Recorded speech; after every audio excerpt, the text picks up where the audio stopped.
Hey guys, welcome back to another video.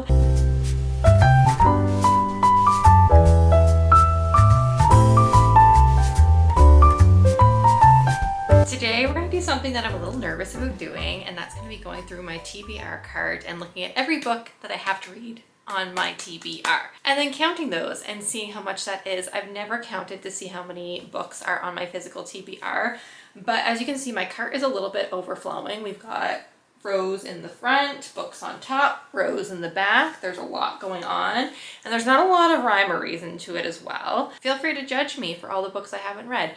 I don't know, it's a problem. It's a problem. I read lots of books, but I buy a lot more books than I read. I actually just ordered 2 more books in the mail, so that will be added soon to this TBR cart. Let's see how many books are on this thing. Okay, let's start on the top shelf. So on the top, I have mostly my romances, my fictions, my thrillers and things. But then I think when we go in the back of that, it's just kind of random. Like it's some fantasy and some other things as well. Because I've just kind of started throwing things on wherever they'll fit. I think what I'm going to do, I'm going to take these off as I go. And then I'm going to put them back on in a little bit more of an ordered manner. So we're going to get like a little bit of a TBR cart revamp as well. Oh, that's fun. I just came up with that on the spot. I'm going to organize this better because this is driving me crazy because I love organization and this is simply not organized. Okay, so I have a bunch of these books that are from the library. My library does this thing where when they have books that are either, usually it's books that are damaged or I think just haven't been picked up by people in a while, they put them in this area and you can just pick books that you like and then take them home and keep them and they're totally free. It's kind of like a free little library situation, except it's a big library. So sometimes I go in and they have really good book choices and sometimes I go in and they have absolutely nothing, but I do have a handful of books from those. So these are ones that I just picked up the other day. So I got Good Girl Bad Blood. This is by Holly Jackson. I think this is the second book in the Good Girl's Guide to Murder series, which I haven't read yet. I do want to do a video where I read that whole series as well, so stay tuned for that. I'll just have to get the rest of them in this series, but this is something that I've been interested in reading, so I was excited to find it there. This one is All Are Welcome by Liz Parker. I've been looking to read a little bit more diversely this year, and I believe this is a queer romance, so I did pick this up as well. I was excited to see that there. And then Elin Hilderbrand is an author I'm really interested in reading books. I've heard so many good things about this author, but I have never read one of her books. I have 2 of hers on this cart, so this one is Barefoot by her. It's another one from the library, just a little mass market paperback kind of version of it, but I was happy to snag that and get a free Elin Hilderbrand book, and I'm excited because I think it will be good. The Lord of the Rings is a book that I started a long time ago, probably about a year ago, and I'm on page 167 and then I put it down. I will continue to read this at some point, but it was just a lot of talking and a lot of walking, so I stopped reading it at the time. Okay, so those are all the books that I kind of shoved on the top here. We have 2 thrillers here. We have The Manor House by Gilly McMillan, and then we have The Lie Maker by Lynn Woodbury. I got both of these signed. They came to talk in Halifax together on a little tour or something that they were doing for these 2 new releases. So these are both personalized for me. Probably the book that I'm most scared to read is A Little Life by Hanya Yanagihara. I hope I said that right. This book has like Bible pages, and I've heard that when you read it, it's totally going to destroy you. So this has been on my TBR for a long time. I'll get to it someday. I put it off this summer because I felt like I needed to read it when it was gloomy outside because it's going to make me sad. But like I am very scared to read this book. I'm so scared. I know it's not going to make me happy, and it's so long. Ooh, I'm scared. A Stephen King book, we have Billy Summers. I saw Haley Pham rave about this book and then I saw it on Book Outlet, so I did grab it. It's not my typical genre. I think it's more of kind of like a mystery crime kind of book, maybe? So another one that I've kind of put off for a while, but I do totally intend to read it as well. Next little stack of books, I have The Wish by Nicholas Sparks. A Man Called Ove by Frederick Bachman. I have never read a Frederick Bachman book. I think I have another one on the shelf of his. I've heard really wonderful things about him, so I'm excited to read this one.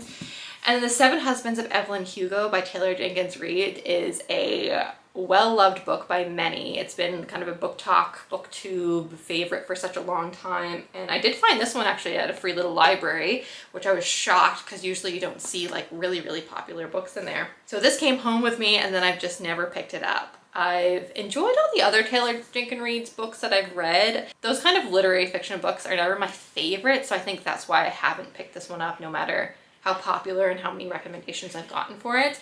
But one day I will, and I think that I'll like it just based off of what everybody has said about it. Then I have One Last Stop by Casey McQuiston. This is the same person that wrote Red, White, and...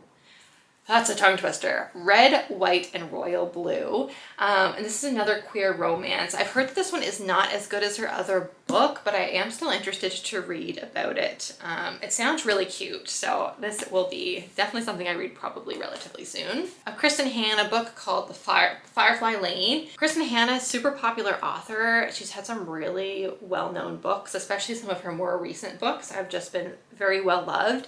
So I'm excited to read this. I'm gonna say I'm excited to read all of these books, honestly, because I am. This one I haven't heard as much about, but I am interested in diving more into Kristen Hanna as an author, and I think this is going to be a good place to start. I have Icebreaker by Hannah Grace. This one is another one I've heard so many good things about. The second book in this series came out recently, and then the third one already has a release date as well. So I'm interested to dive in. I know this one is a little bit more on the spicy side, and I don't always love that. In my books, it just needs to be like the right timing to read this, I think. But I think I'll like it once I get into it. It sounds really cute. It's a sports romance between a figure skater and a hockey player. So we'll see when I get around to that. This seems like it would be a winter read where it's kind of hockey based. So maybe that'll be read this winter. Things We Left Unfinished by Rebecca Yarros, same author as Fourth Wing. So I want to branch out with her a little bit and see how her other books are. I'm not usually a big historical romance reader, but I did see this at the thrift store and decided to pick it up. I heard it's really sad as well, so maybe I'll do, because I have a couple sad books, so maybe I'll do a video of like reading some sad books or something if I just feel like I want to be sad for a week. We'll see. The third book in the Magnolia Parks universe is Magnolia Parks: The Long Way Home. I've read the first two in this series so far, so this is number 3. It is on the to be read list. These books, I find they take me a while to get through. They're just kind of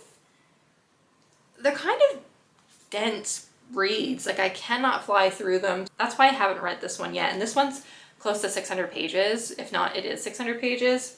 So it's just going to take me a while to read this, but I definitely want to continue this whole series. I'm in it now. I need to know what happens. This is one that I've heard nothing about, but it was on sale at Indigo when I was there one day. And it sounds really cute. So this is Summer Kisses at Mermaid's Point by Sarah Bennett. I think this is probably going to be a summer read. I'll put it off until then, but it's just this cutesy little short romance book. The same time that I bought that last book, I bought this one as well. Another just really short romance book. This is called Shooting Stars Over Bluebell Cliff by Della Galton. Another one, I don't really know anything about it, but I picked it up because it sounded kind of fun. The only Emily Henry book that I have not read that's not like her backlist of young adult books is Beach Read. I've heard so many great things about this, and I just have this picture of myself reading this on the beach. And I just haven't really had that opportunity yet, so I'm savoring it. I do really love Emily Henry's work. I loved Book Lovers. That was my favorite book that I've read by her. And I think that this one is going to be up there with Book Lovers. The Unhoneymooners by Christina Lauren. I've read a couple Christina Lauren books at this point. Some of her more popular ones, The Soulmate Equation and Love in Other Words. And I did enjoy both of those, particularly Love in Other Words was really good. And this is the other one that I think is really popular. I know Christina Lauren is a bit of a hit or miss author, but I've heard mixed things about this one, but I think if I go in with an open mind, I think I'll enjoy it. It just sounds cutesy. This will be another summer read that I'll put off until summer 2024. Okay, so we've made it through the first row of that top rack. It seems like more books when I'm taking them off than when I put them on.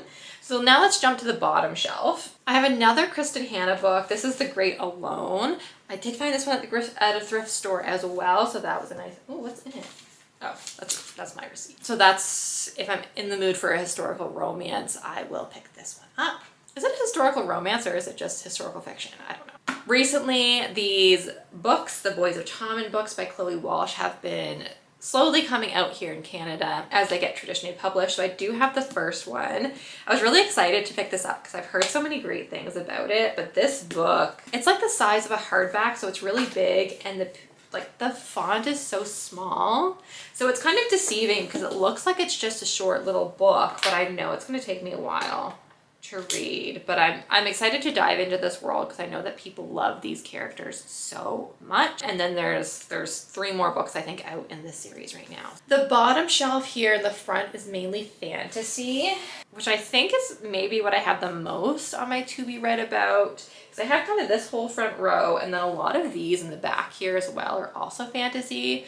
So I have Swordcatcher by Cassandra Clare. I grew up on Cassandra Clare's Mortal Instruments series. So I'm really excited to dive into an adult fantasy series of hers, and this sounds really interesting. I think it's a little less heavy on the romance and more heavy on the world building and politics in this book, which I'm fine with. And I think we have a male main character as our main point of view in this, which is interesting because typically I read fantasies from female authors who write about female main characters as the main perspective. This will be really fun, I think. I have high expectations for this. I gotta make room. I'm already running out of room to put my books as we go here. I have Heart of the Sun Warrior by Su Lin Tan. This is the second book that comes after Daughter of the Moon Goddess. I didn't love Daughter of the Moon Goddess, but this was on sale on Book Outlet, so I did already have it.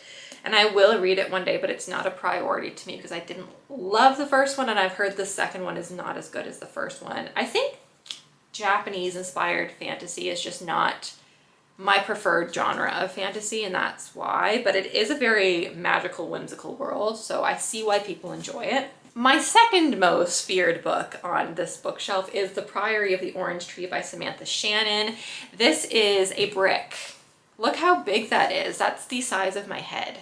That is so large. I've heard wonderful things, but I'm just scared about how big it is. I think it's one of those books that looks really...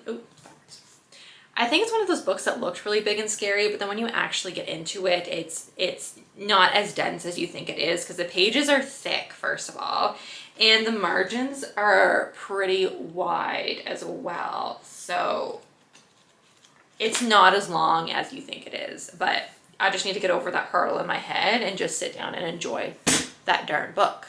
I have the second book in the Shatter Me trilogy. This is it's not a trilogy, it's a very long series in the Shatter Me series, which is Unravel Me by Tahara Mafi. I didn't love Shatter Me. I had it on my bookshelf for a very, very long time, like since I was a teenager, and I couldn't get into it when I was a teenager. And then I saw that it was becoming popular again, and I was like, okay, I'm gonna give it another shot, but it felt very YA.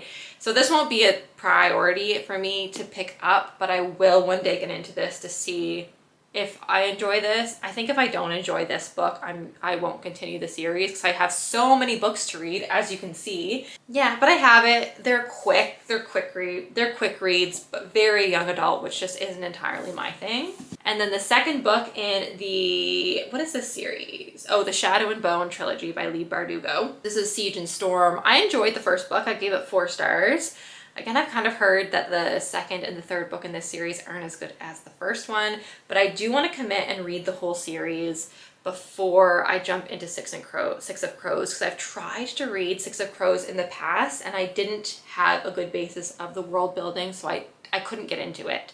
But I've heard such phenomenal things about that duology that comes after this that I want to give it its best shot for me to enjoy it. I will continue this trilogy. So I have this one. I think somewhere else on this cart is number 3. Yes. Number 3, Ruin and Rise, it's saying. Ruin and Rising. I have that as well. That was kind of tucked in the back. Let's flip that back around. This is probably number 3 of books I'm scared of on this shelf. Kingdom of Ash by... Whoa, not that. Kingdom of Ash. That was incredibly embarrassing. Wow, let's pretend that didn't happen. This is Kingdom of Ash by Sarah J. Maas, and this is the final book in the Throne of Glass series. I'm currently doing the tandem read still. The tandem read has just haunted me through all of January at this point. I've read so many books in January, and those, I think I've been reading them all of January at this point because it's so many pages. They're really good, but it's just a lot. It's a lot. I'm so excited to wrap up this series. I'm equally excited and sad to wrap it up. From Blood and Ash by Jennifer L. Armentrout. I don't know why I struggle with these names so much. Another really popular book series that I've heard starts out strong and then goes downhill, but I love fantasy series that are just easy to binge, easy to understand, and heavy on the romance, and that's what I think this series is. So I do want to see what it's about and give it a good shot, and I found it at a thrift store, so I figured why not. This is a series that I'm really excited to dive into. It is A Darker Shade of Magic by V.E. Schwab. I really love The Invisible Life of Addie LaRue, which was also written by this author, and this is a bit of a longer series. I think right now it's a trilogy, and then it just came out with another book that, I don't know if it prequels the trilogy or continues it, I'm not really sure. But this is something that I do want to prioritize jumping into. They're also not very long as far as fantasies are concerned, so that's just very appealing for me, especially after doing the tandem read, which is 1,400 pages. I need some shorter books. A book that I've heard nothing but good things about is the Legendborn series by Tracy Dion. I think that's how you would probably say that. This is young adult fantasy. The font in this is so tiny, and that's why I haven't read this yet. But I've just heard so many good things about it that I really, really do want to pick this up. I have The Poppy War by R.F. Kuang. This is the first book in the Poppy War series. I have the next one as well. I have The Dragon Republic. So I have book 1 and book 2 in this series, and I've heard phenomenal things about it. I hear that it's really brutal, and you really do have to check your trigger warnings before you watch it, but that it is just an excellent fantasy style book, but just very, very brutal. So I'm a little nervous to jump into it, but I think that I will really enjoy it. Another book series that I have all 3 of them is the City of Brass series. I think that might be what it's called. I don't know if it has another name for the trilogy. This is by S.A. Chakraborty. I am not saying that right, I'm for sure, but it is City of Brass, and I think the Kingdom of Copper is the second one, and then the Empire of Gold is the third one. Another fantasy series that I've heard really great things about. The size of them is a little bit intimidating to me, especially the last one, but I would really love to dive into these this year to see what all the fuss is about. Now these books I am hoping to make a video on this year. I have the first 3 and I think the 4th one is out. And I think the series as a whole will have 5, but this is The High Mountain Court. This is by A.K. Mulford. I've seen this around a little bit, and everything that I've heard about it, people rave about how excellent this series is. But I've seen multiple videos of people saying, why are people not talking about this series? Because this is just an excellent series. So I have the first 3, and I really, really want to get into this series this year.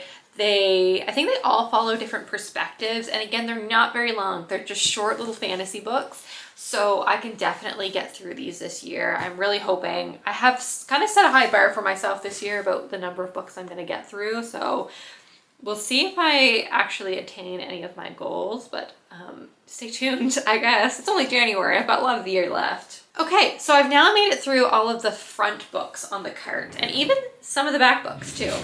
I'm just going to turn this around. These ones are on the back because they were a little less higher priority for me, so I wanted to see the books that I'd already prioritized a little bit more. I have the duology that comes after the Shadow and Bone trilogy that I talked about earlier, and that's Six of Crows and Crooked Kingdoms. I do have the editions with the sprayed edges, which was really fun. I've had the first one for a long, long time, and I just happened to have it with the sprayed edges. And then I was at the thrift store the other day, and they had this one. I was like, I can't not get it because it matches perfectly to the one that I already have. So once I finish the initial trilogy, I will dive into these. I think it's going to be a bit slow going because the first trilogy, it's not a priority right now for me. So I don't know when I'll get into these, but I will. I will make sure I get into these because these are a lot of people's holy grail books. A couple of just random books that I have Twice Shy by Sarah Hogel, Ready or Not by Alex Lake, and Dragon Teeth by Michael Crichton. All pretty low on my TBR list. I also have 9 Perfect Strangers. This is by Leanne Moriarty. I am about halfway through this, but I started reading this probably a year ago and then put it down because I watched the TV show. So now I know what happens, and that just made me stop reading it, but I think one day I will pick this back up just to get it done.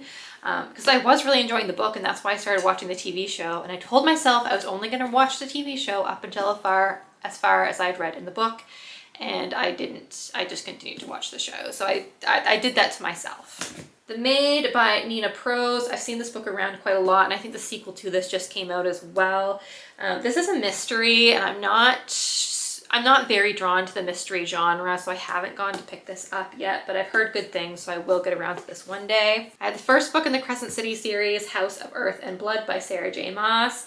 This book I will be reading after I finish the Throne of Glass series, so I just need to get through the tandem read, get through that giant Kingdom of Ash book, and then I will be jumping into this. I am most definitely not going to get these done by the time that the third book comes out at the end of January. My plan that I have in my head is that it will take me long enough to finish this book and the second book in the Crescent City series that by the time I finish those, the third one will be out in paperback, and then all of my Sarah J. Maas books so far will be in paperback and all match one another. But I know the second book leaves you on a big cliffhanger, so if I read that one too quickly and the third one is not out in paperback yet, it's going to be devastating for me because I will have to buy it in hardcover. The whole top shelf is done. Let's get through this bottom shelf. I have Babel by R.F. Kuang, another really popular book by the same author that wrote the Poppy War trilogy, as well as Yellowface, which also was really a popular book this year. I've heard this one, it's a bit kind of dense, it's a harder read, which is again one of the reasons I haven't reached to pick it up. I think I just need to be in the right mood for this book, but I do want to give it a proper chance to enjoy it because a lot of people do really love this book. Homecoming by Kate Morton. I don't know a ton about this book, but I have heard some good things. Big Little Spells. This is by Hazel Beck. That's a really kind of fitting name to be writing about like spooky things and witchy things. Like Hazel makes me think of like Witch Hazel. Wow, that's so suiting. This one, I'm not going to read it until next October or so because it is a bit more of a seasonal read about, I think it's about just like a little witchy kind of a town or a town with magic. So it just seems like an October read to me. The other Ellen Hildebrand book that I have is 28 Summers. I know she really just is the queen of writing summer books, so I don't think I'll get to either of her books until the summer. I am a big mood reader, and definitely the seasons for me really impact what I want to read. So I find through the winter I'm big on the fantasy books, the heavier, denser books, and then in the summer I want these kind of books. So this will be a book that I read in the summer. Another few random ones. I have The Time Traveler's Wife, which is a classic. Carolyn Kepnes' You, which was turned into the TV show, which I have watched. I have Gillian Flynn's Dark Places. I have The Circle by Dave Eggers. Then we have Still Mine by Amy Stewart. The Last Thing He Told Me by Laura Dave. I've heard very mixed things. About this one, so I don't know. I think I might do an unhaul sometime soon because I know there's books in this cart that I'm not going to be reading. Magic Hour by Kristen Hanna. Her Dark Lies by J.T. Ellison. Anxious People by Frederick Bachman. This one I'll probably read before A Man Called Ove. I'm a little bit more interested in this one. The Kind Worth Killing. It's a thriller by Peter Swanson. Another thriller, The Paris Apartment by Lucy Foley. And then the last three books I have on my cart is She Started It by C.Ann Gilbert, a thriller. The Plot by Jean Hant Korelitz. And then of course, The Lord of the Rings by J.R.R. Tolkien. So this one it's all three books in one. So I'm hopefully going to finish the first book in the small version first before I get into this, because this is a lot of book to hold. Okay. That is all of the books that I have on my TBR cart. I'm just going to quickly kind of organize them back into something that's a little bit more visually pleasing and makes a little bit more sense, and then I'll show you what I did at the end.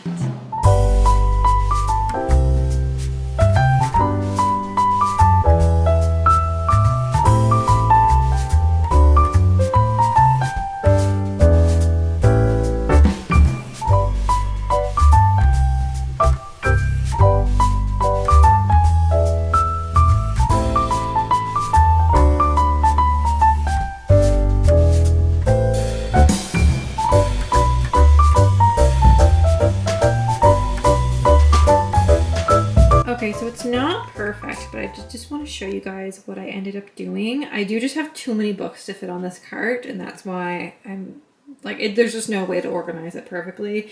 And I do use this as a nightside table, so that's why I don't put anything on the top, because that's where I just like put my phone and the lamp and stuff and all that at nighttime. So this top row I mainly dedicated to romances. So all of these are romances, and then I have this kind of little section here is kind of historical fiction, romance kind of stuff. And then I just threw that Ellen Hildebrand book there because it just had nowhere else to go. And then down on the bottom shelf, everything that's like in the card itself on the bottom is all fantasy. So I have all of my like bigger fantasy books and some series down here on the bottom. And then I just have some like extra books that wouldn't fit anywhere else on the cart, balancing on top of those. And then if we flip the card around the other way, you can see that the bottom shelf on this side is all the rest of those fantasy books that didn't fit on the other side, or Crescent City. And then up here, it's kind of a bit of a mishmash. There's a lot of my thrillers. There's just some general fictions and mysteries and things like that all along the top as well. So that is my completed TBR. All right, so that is my completed physical TBR tour. I forgot to count how many it was. My brain had like a mental block because I was like, I don't want to know. Let me count.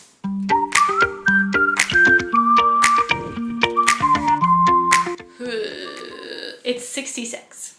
I have 66 books on my physical TBR, which means that I could probably not buy a single book for the rest of the year and solely just read books off of my physical TBR and a couple Kindle Unlimited books, and it would sustain me for the whole year. But y'all know that's not going to happen. I do really want to shrink this because this is too much, and I love taking books off of my TBR and just finding them their home on my actual bookshelf. I just love that. And it would just be nice to free up some space on this cart as well. Comment down below how many books you have in your physical TBR, and maybe that will make me feel better about myself, or maybe it'll make me feel worse about myself. Who knows? There's a lot of books here that I am so excited to read, and it's hard to choose because there's so many that I've heard such amazing things about, and there's just so many worlds that I don't know yet, and I want to meet all of these people in here, and I want to love them as much as other people love them. So yes, I'm really happy that this is a little bit more organized. That does make me feel a lot better. If you've made it this far in the video, thank you so much for joining today and hanging out with me while I go through this and reorganize my TBR cart. If you enjoyed this video, feel free to check out any of the other videos on my channel. I'm so happy that you have watched this video. And if you want to like and subscribe, I'm always happy for you to do that as well. No pressure. I will see you guys all in the next video. I'm hoping to have my monthly wrap up and February TBR videos filmed pretty soon, so keep an eye out for those. I think they'll be up in the near future. I'll see you guys in the next one. You have a great day. Bye.